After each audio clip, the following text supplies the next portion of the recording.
Michigan head coach Jim Harbaugh and the NCAA are reportedly collaborating on a resolution that would have him suspended for the first 4 games of the 2023 college football season. This is because Jim Harbaugh reportedly lied to investigators and made false statements. My reaction to this is that I am stunned, but I'm not worried and I am not going to complain. Even though I do have some protests, and I think the NCAA is full of hypocrisy, if you are a great head coach, an elite head coach, you have to work by the rules. Now, I know a lot of head coaches don't work by the rules. We know that with name, image, and likeness, and conference realignment and the transfer portal, that tampering has definitely become a much bigger issue. And yet nothing has really been done about it. Pat Narduzzi has been vocal about this as the head coach of Pittsburgh, where his Biletnikoff Award-winning wide receiver in Jordan Addison, after the 2021 season, entered the transfer portal allegedly because of tampering from USC. And Jordan Addison got a massive NIL deal, millions of dollars. I have no doubt that he was tampered with. And nothing. Absolutely nothing. And there's been several other instances of this, for sure. And it is interesting how, with the era of name, image, and likeness, coaches and universities can't directly pay players, but of course they could indirectly pay players through collectives. So I understand all the hypocrisy behind this, but nonetheless, when you are given difficult circumstances, you take them, you move on, you do the best that you can do. And Michigan's punishment, if this comes through, and we don't know if it will or not, but credible insiders are reporting that this is likely to happen, if this punishment is finalized, it isn't as bad as it seems. Look, I would not like, as a Michigan fan, to have my head coach out for the first 4 games of my season. I would hate that. I want him to rack up as many wins as he can. I want him to be with his team, for there to be no interruptions in the flow of chemistry. But the first 4 games are against cupcake opponents. Michigan doesn't host Texas this year and Jim Harbaugh is suspended. They host Texas next year. Michigan's toughest home game is a home matchup against, wait for it, a moment of silence, Rutgers. The Rutgers Scarlet Knights are Michigan's toughest home game that Jim Harbaugh will be out for. All the other games, including the Rutgers game, are at home, and they are East Carolina, UNLV, Bowling Green, and Rutgers, the powerhouses of college football, and I could not add more sarcasm to my tone than that. Look, I know the NCAA has its hypocrisies and inconsistencies. Reportedly, Sharon Moore will also be suspended for a game, but Michigan has no excuse to lose to any of those teams, even without their head coach. They are just too good. They're too good. They know how it feels like to lose. They're returning all this production after just, getting humbled by TCU in the Fiesta Bowl. This team is hungry. This team is top 5 nationally in returning production. They're number 1 in returning production in the Big Ten. They return a top 15, top 20 quarterback in J.J. McCarthy, who should be top 10 this year. They have the best running back duo and offensive line in the country, and they should have an elite defense. And they'll still have Jesse Minter and a great majority of their assistant coaches. And Jim Harbaugh will, and Sharon Moore too, will probably still be able to do things to help the team in some capacity or another. So, if Michigan loses to any of those 4 teams, if this suspension carries through, then who cares? Because even without their head coach, and the head coach, believe me, is a big portion of the team, if they lose to any of these 4 teams, then they probably weren't winning the Big Ten anyway, or they weren't winning the national title, or a playoff semifinal, or even winning a big game anyway, if they lose to these 4 teams without their head coach, because they have Jesse Minter, they have Sharon Moore, who will be in there for 3 of the 4 games, and they have Steve Clinkscale They have Mike Elston on the defensive line and Mike Hart. They have guys who can lead, prepare, scheme. They have geniuses all around the staff. And it's not just Michigan's staff either, but I'd say the same thing for a plethora of other staffs nationwide. It's not just the head coach as the biggest and best guy. He's the leader, but it's not like he's the only guy who can run the team. He's probably the best guy at running the team, but there are guys below him that can pick up the work, who can manage the team and prepare them. And these players like Blake Corum, for example, are so good that I still think that Michigan will dominate these first four opponents. So my reaction is that I'm stunned. I don't think the NCAA has much power, and I was surprised that Michigan got any sort of punishment. I was expecting more of a fine or just a protest, but a 4-game suspension, I wasn't expecting that. But you're not going to be hearing complaining from me mainly because we don't play anyone. As a Michigan fan, I can say that. That doesn't mean you overlook East Carolina, UNLV, Bowling Green, or Rutgers, but since Michigan hasn't lost to Rutgers under Jim Harbaugh, and Michigan hasn't lost to a Bowling Green, a UNLV, or East Carolina, Michigan's earned the right to say that they should, if they prepare for these teams, they should beat them, and they should beat them handily. And this Michigan squad isn't the type of team to overlook anyone. It took them 13 wins. It took them going 13-0 and having the best regular season in school history for them to overlook TCU, who is a top 10 team, and they still nearly beat TCU despite totally overlooking them. So I have confidence that they will win those 4 games, and Jim Harbaugh's first game back, again, if the full 4-game suspension carries through, hopefully Harbaugh can get it down to 3 or 2 or 1 games, or maybe just a big fine. And the reason I say that is because the games after Rutgers is a road trip at Nebraska and at Minnesota. And those are going to be tougher teams. And with him being back for the first time on the team in those road game environments, I don't think I'm doubting Jim Harbaugh in saying this, but I don't know if the team will be performing at 100% when Jim Harbaugh's gone. And I don't know if they'll immediately jump back to performing at their highest level when he's there for just his first game. And, he's retaking and taking back the duties that he had to hand off to another member on his staff.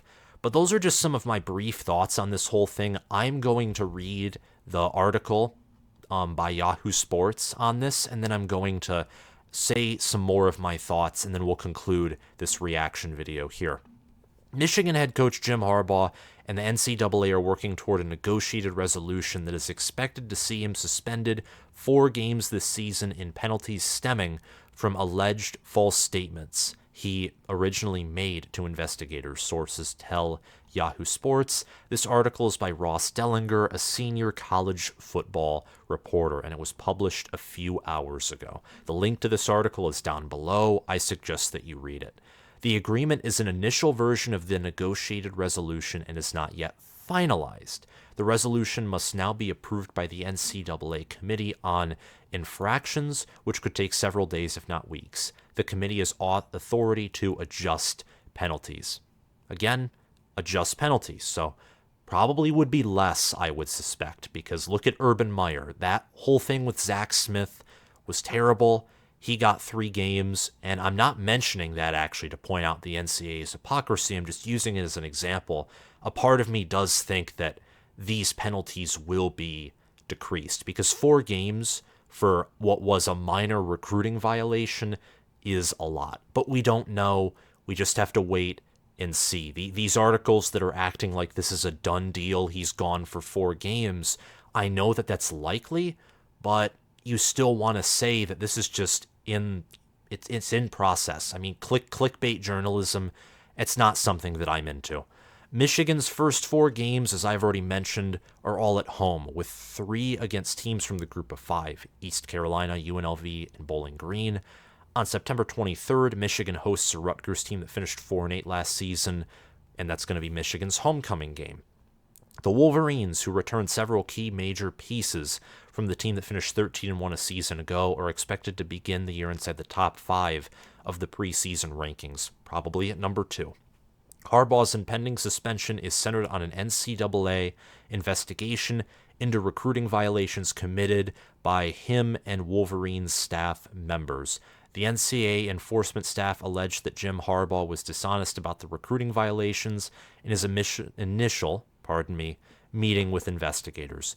A quick resolution broke down in January after Harbaugh refused to admit that he lied to the NCAA staff. The 59-year-old coach has maintained he didn't recall the events when first speaking with investigators, but that he was never purposefully dishonest. Michigan did not immediately respond when asked for comment. Now, a previous Harbaugh staff member did not escape unscathed. Former defensive coordinator Mike Macdonald, who's now with the Ravens, is expected to receive a 1-year show cause penalty.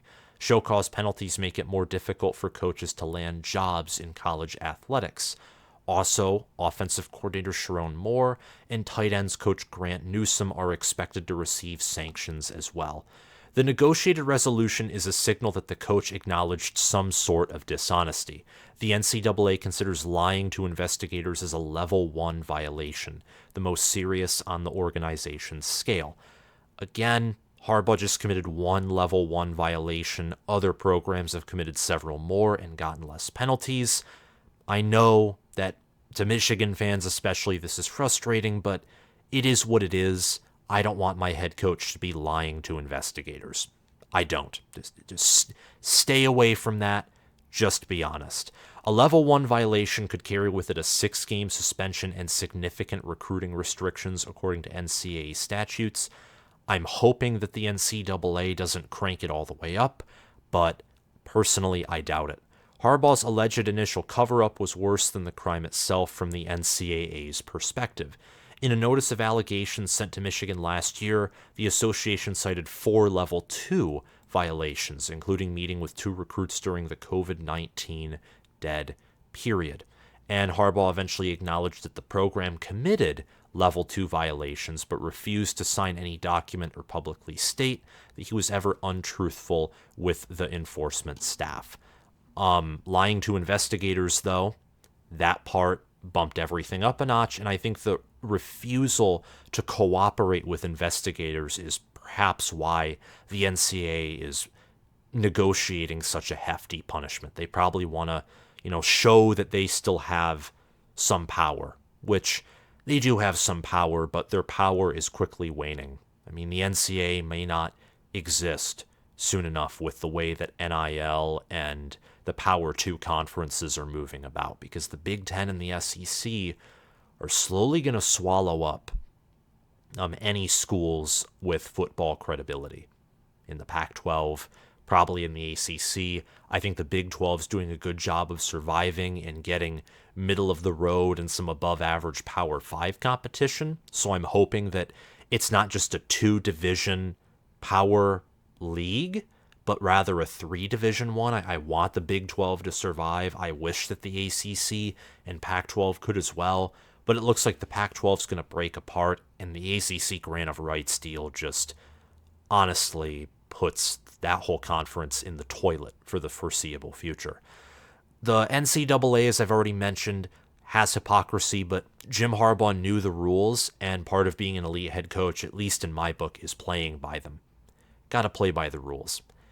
And we know that college football is a dirty sport. We've had coaches like Bobby Petrino, Urban Meyer, for example, the likes of whom, DJ Durkin as well, guys who we know that off the field, I'm not going to say that they're the best people, and we'll just leave it at that. You know where I'm going with it. But nonetheless, please play by the rules. It makes things simpler. And some will say that you have to cheat to win, but Michigan's a blue blood. They're a football factory. And with everything they have coming back this year, they could have just played by the rules. None of this could have ever happened, and they have the potential to win it all, even with a 4-game suspension in my mind. Michigan's first 4 games of the season are East Carolina, UNLV, Bowling Green, and Rutgers.